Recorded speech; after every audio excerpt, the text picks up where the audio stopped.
Here we go. Hello, my name is Yamah, and I have a website and a YouTube channel called Inner Peace Peace. That's Inner Peace, Piece, Peace, Peace. Um, and I have some videos that I've been making, and this is a sequel to the videos on triggers. I wanted to add more. That video was made several years ago.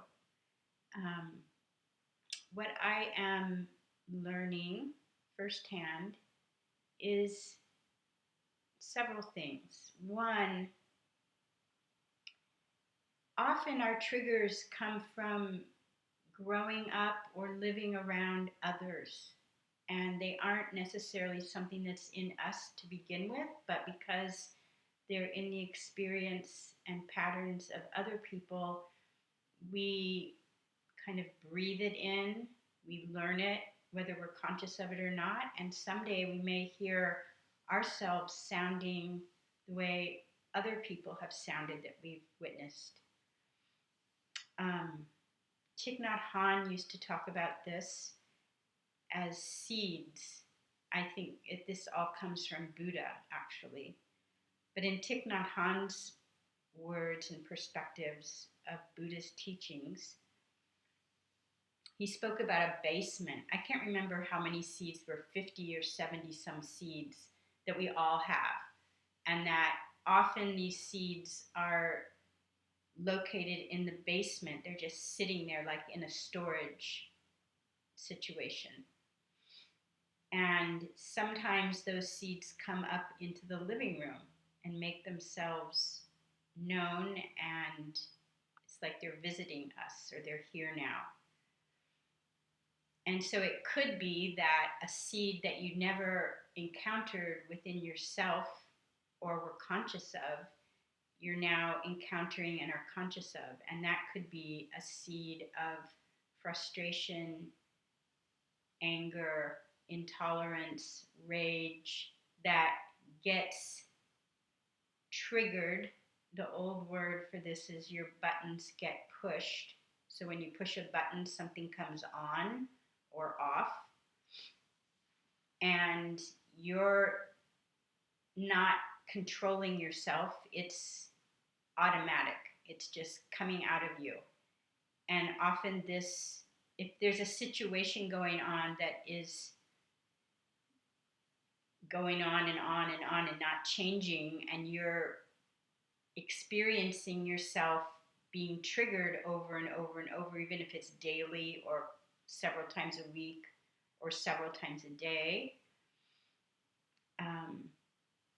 this trigger now, this reaction that you're having is yours, whether it came from someone, through someone to you or not. It now resides in you, and it's your or my responsibility of how to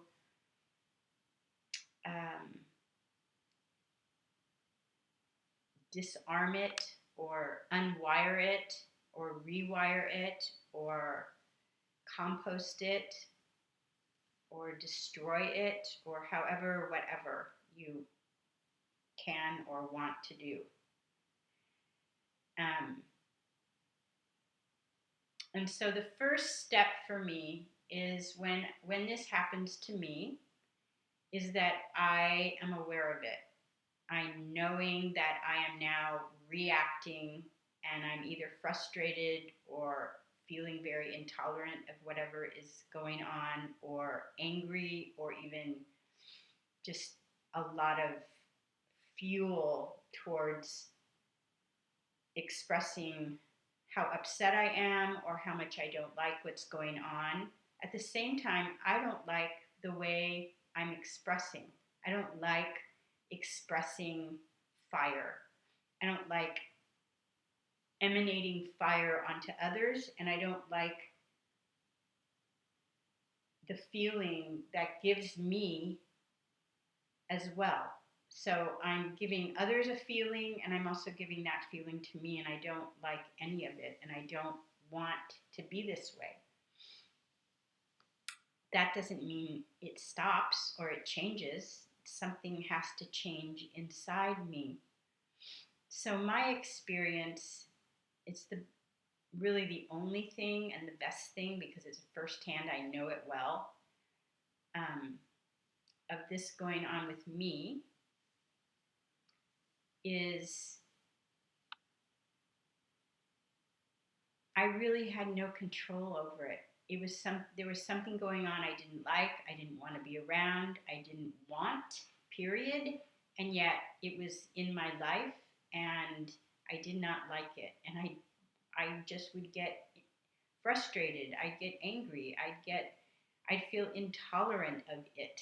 Doesn't really matter, I don't think, going specifically into the details of the story, but um, I tried doing different things. I tried holding it, and that gave a bit of a pause.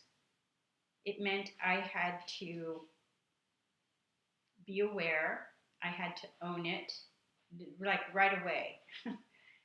um, and then I had to kind of stop and concentrate on holding it like a child. This actually was Thich Nhat Hanh's teaching, and so I did that, and it was helpful, but it didn't seem to stop me from reacting and stop my trigger from going off. And so after a while,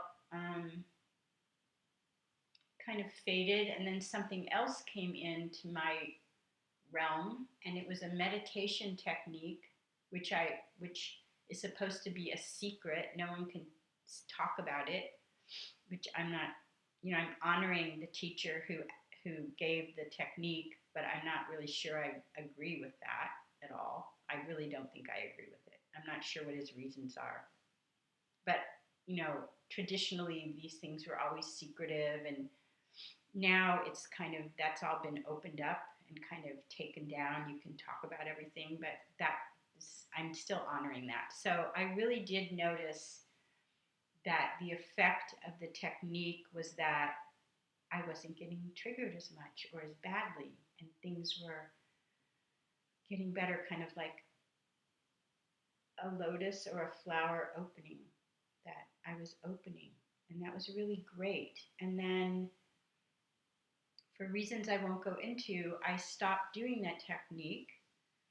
And even before I stopped doing the technique, whenever I made my mess, I call it a mess, speaking when I'm angry, that's my mess. I would always clean it up. I would always take responsibility. That was mine. That wasn't what I want to be doing. I'm not able to control it. It's still happening. And I don't like it. It was in a relationship with someone, it was with a particular person. So I would own it so that it wasn't that person's thing. It was my thing. It wasn't a good thing. And just little by little of doing that over and over, it really happened for me overnight. From the day that I did it to the next day, that's just kind of my process, I guess. I would wake up going, I would really be on the side of my heart that doesn't want to do this. Even before I go to bed, I'd be like, I don't want to do this anymore. I want to stop this. I don't want this to continue. I need help. Whatever. Just like, how can I stop this? And I basically felt like I was getting in touch with my heart instead of being in touch with my trigger and any of the circumstances or topics or anything that had to do with the trigger and what was so upsetting to me, or who, or any of that. It just came down to my heart does not, in my heart, which is who I am, that's where I identify the most. That's what I feel is the truest me. I don't want to do this. This isn't who I really am. And so little by little, that just became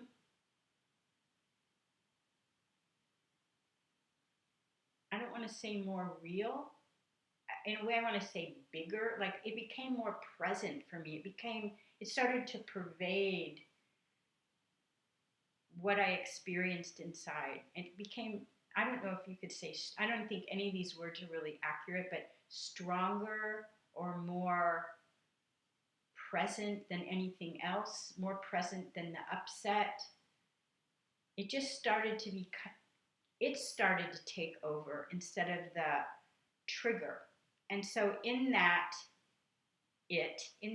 heart energy and that feeling and view from my heart that I don't want to hurt anyone, and when I hurt others, I hurt myself. I don't want to do this anymore. Just it became clearer what I don't want to do. And my way became, the new thing that arose was when the situation would crop up with another, it's a really one particular person in my case, I would tell them I'm getting upset. Like maybe what that person says, how they think, what they do, whatever it is that upsets me, I would just say, I have to be quiet right now. I'm getting upset. I need to calm down.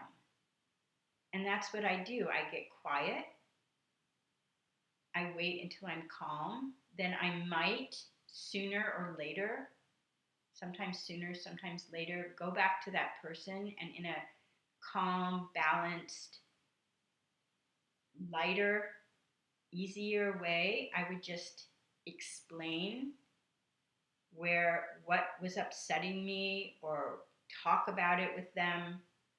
And then I'd listen to where they were coming from if it didn't upset me all over again. Because sometimes I didn't even want to, I just wanted to end it because it was too distasteful to me or something I don't want to be around. And so it wouldn't necessarily open up the whole thing all over again, but it would just be me trying to speak not from anger, but to express myself. It also in expressing myself, it was a way of processing, like on the spot, not like, okay, I have to go to my room and write, or I have to go talk to someone about this. It was like naked with the person. I mean, not literally, but I mean, it was a naked way of being fully transparent and honest and open and telling them what upsets me and whatever I had to say, what I don't want to be around, what I do want to be, whatever I had to say about it. So I got to express, not hold in, not keep secret, not pull away with something, on my table or in me. It would get empty because I would tell them every time, everything almost, practically everything. I would just get it all out, not in an angry way, in a way where they could hear me. And then they might explain to me where they were coming from so I could hear them and I could understand them better and they could understand me better. And that calmed me down a lot. And I think it calmed the other person down too. Understanding is like a light. Turning on a light you can see. And when you can see, it's a lot better than when you're in the dark. All the things that can happen in the dark, tripping, bumping, being lost, not being able to find things, all the things, obvious things. So it was just calming, and it kept the air clear in that relationship for me and for that other person. Even though negative eruptions would happen, there would be a cleaning up, a sweeping, a washing in a sense, so that there was clarity and wasn't anything stored unbeknownst to them, which is a burden for me if I'm storing it, and it's a burden for them because things get confusing when you can't see what's there. And my big thing is to not create confusion, and if there is confusion, to dispel it, to eradicate, to take care of whatever needs taken care of, to undo the confusion. I really feel that the times we're living in is all tremendous amount of confusion. It's all built on confusion. I don't know why the screen is fading there. And so that's been really good because there wasn't a negative vibe between this person and I in the connection, and that was really wonderful, or is really wonderful. But the big thing that I have started to practice, learn, and practice that's been the most, I think, the most healing and helpful and kind of the answer for me is first, it was just, I'm upset. I need to calm down. So I'm owning it. And then I'm taking control over the trigger and saying, I'm going to be quiet. I'm not letting this out. And I'm going to, by doing that, I will calm down. And that was good for me, and that was good for the person. It was good for the animals that are around, and anything and everything. Neighbors, maybe, I don't know. Nothing got out of hand, but it's good for the whole entire environment, for me, for the other person, and for the space. And then what I noticed is that if I'm not going to say anything, I started to experience inside myself, I closed the container so nothing could get out. I closed my physical body so I could not open my mouth and let out any kind of harmful fire of anger or frustration or intolerance or rage or whatever, lack of acceptance, judgment, arrogance, ego, it's all ego. And so my experience is like, my commitment, first of all, is I don't want to hurt anybody and I don't want to hurt myself. That's where my commitment is. And I started to see this expressing as kind of, it's like alcoholism, like a destructive action, an addictive destructive action. And what I've learned about that is it's your only option, it's your go-to, it's your MO, your mode of operation.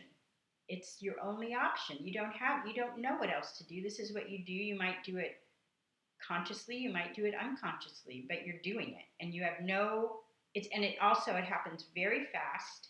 It's already in motion by the time you realize it. It's got the ball, which is you. It's got you and it's running down the field or the street or whatever it is.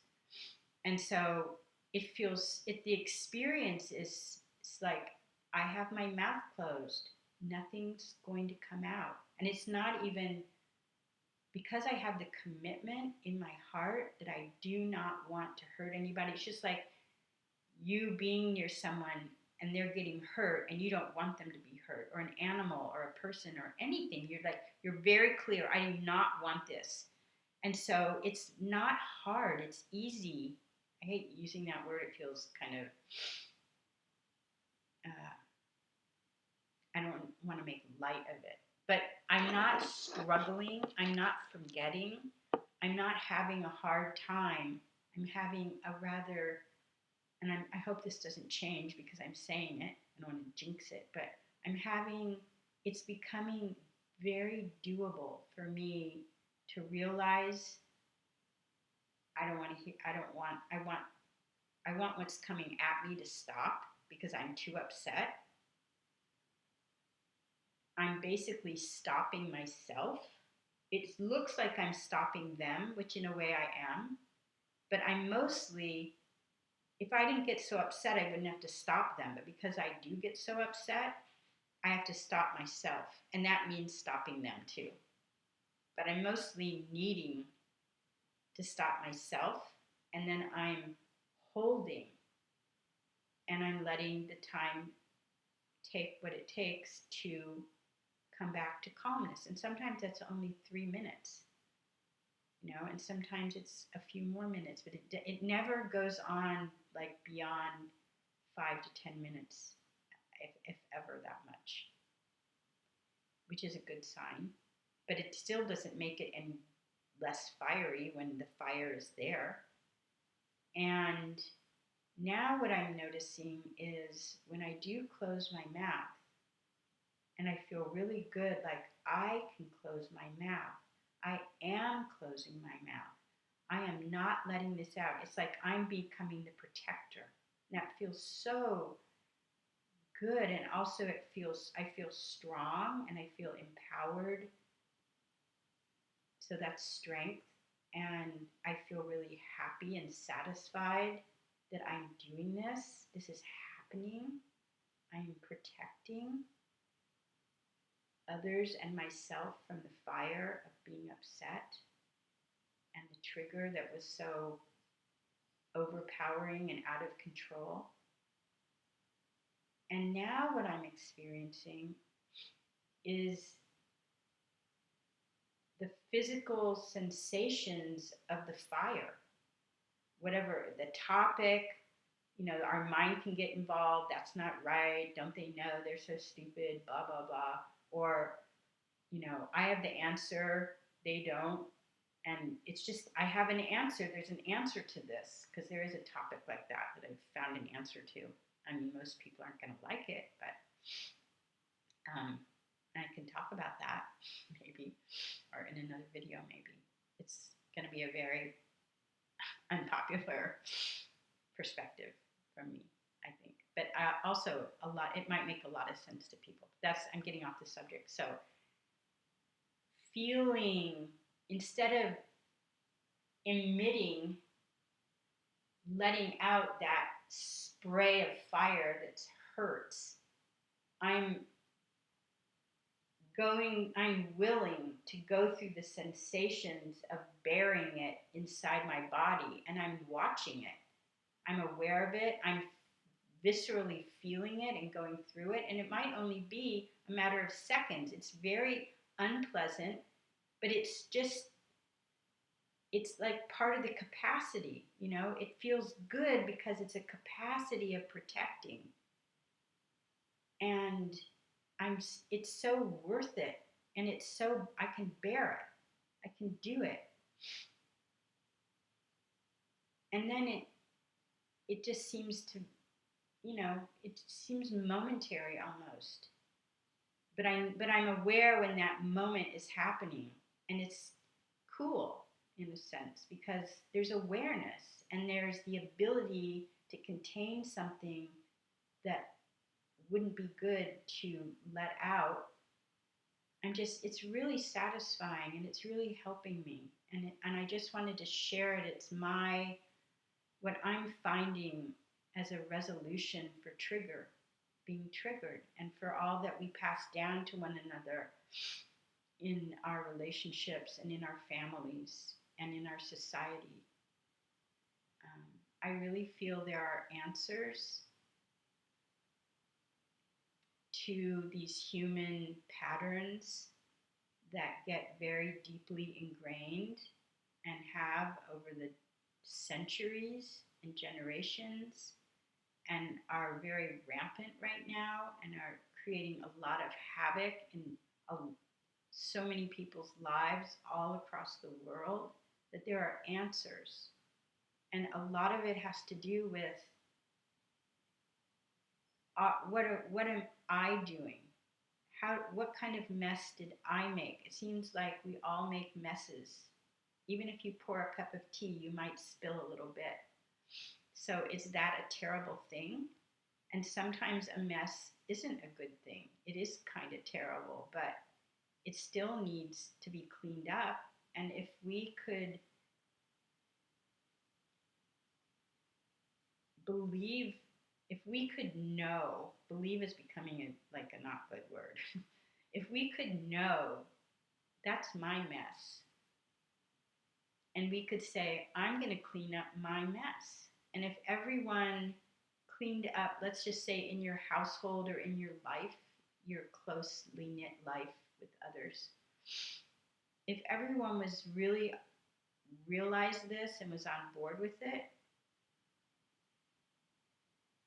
it would be a whole different experience and world if we all felt okay about seeing our mess, knowing it was ours, telling others that's my mess. I'll clean it. And if everyone did that, it would just be a whole different ball game. And it would be, I feel it's an answer. And I feel like we're all humans. We all make messes. We all make mistakes. And I talked in the other video how mistake is really not failure, it's information. Okay, that didn't work. And sometimes things that don't work are pretty horrendous and they're pretty painful and they have a lot of, it's, and it's hard to admit that it's yours because it's not, because it is so horrendous. But if we look around, we're all learning at different rates and in different ways, and we have different values and different states of many things, just many things. Attention, our conscience, our intentions, they're also different. Our everything. We just are a smorgasbord of all of these things. So it's hard to speak in general. It's going to be different for everybody, and everything's going to be out there. But little by little,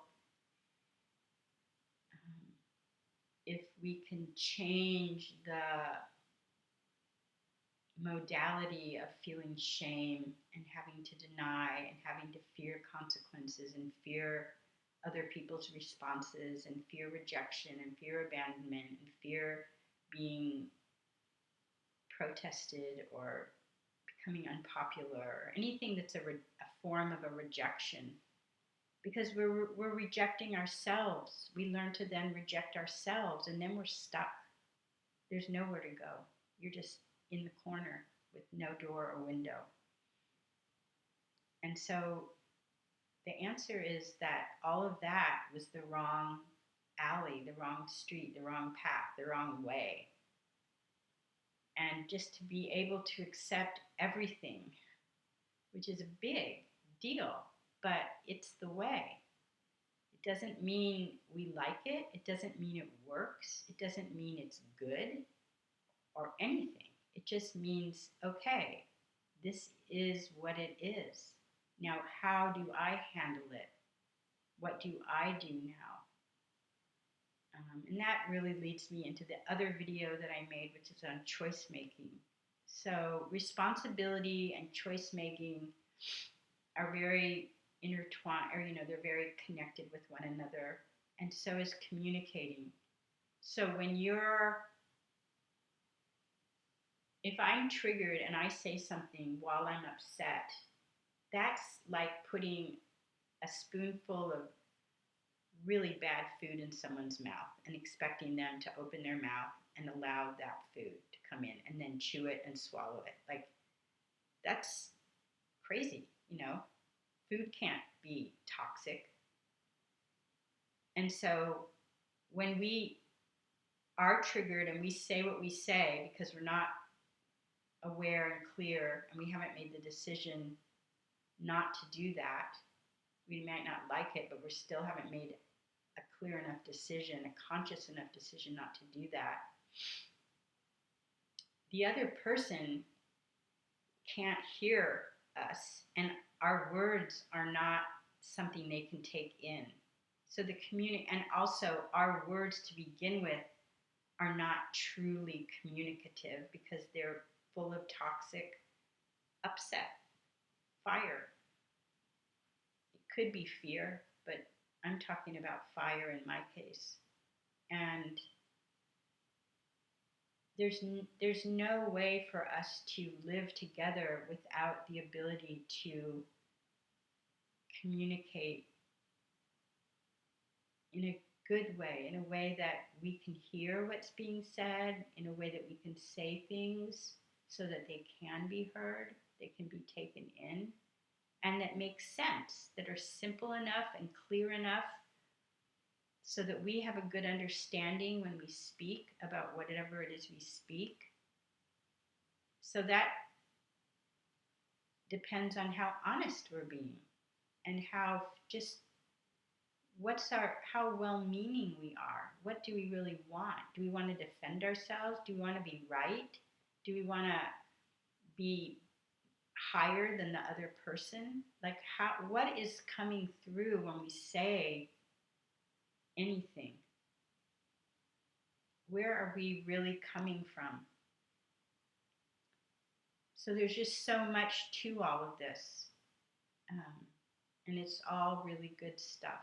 And um, like there's a lyric going through my head, like a 60s or 70s lyric about the world. It can be a wonderful place. And it can. I really think it's possible for us as individuals to make our worlds very livable and and very valuable and very purposeful and having contributions that we are part of and that we receive and we offer. And it's really like taking something dysfunctional or taking something tangled and wrinkled or ruined or almost ruined, not fully ruined, but how do we refurbish? How do we straighten out? How do we undo and create what works and what is truly alive and truly us, because we're alive, but we might be breathing and our heart's beating, we're eating and we're doing, but are we really alive? Is this really life? Is this really aliveness? Is this really joyful and full and meaningful and rewarding and satisfying? Or is it just limping along and just being lost? It's okay to be lost if you're trying to find your way, but if you're not even trying to find your way, that's not so great, because you probably might not find your way. We want to succeed in solving what needs to be solved and healing what needs to be healed. I'm not going to keep on rambling, but it really is about your true self being experienced by you in a completely spontaneous, nothing in mind, just responding to what's needed and what is wanted in some cases, and what's, life, like one another, responding to one another is really what it boils down to. Even if it's me responding to my garden, that's life responding to life in that form. And it,